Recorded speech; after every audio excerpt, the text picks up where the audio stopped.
నమస్కారం. నిన్న ఏదైతే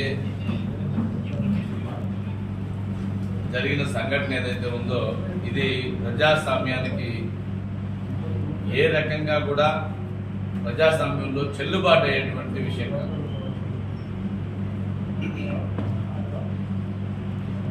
ఈ రాష్ట్రానికి ముఖ్యమంత్రి తర్వాత అంత స్థాయి వ్యక్తి ఎవరైనా అంటే ఉప ముఖ్యమంత్రులు ఉంటారు. అందులో ఒక ఉప ముఖ్యమంత్రి స్వయంగా రంగంలోకి దిగి, అంటే ఏదో మనుషుల్ని పంపించి కాదు, అనుచరులు పంపించి కాదు, తానే స్వయంగా రంగంలో దిగి చేసినటువంటి దాష్టికం ఏదైతే ఉందో సభ్య సమాజం ఖచ్చితంగా దీన్ని ఖండించాలి.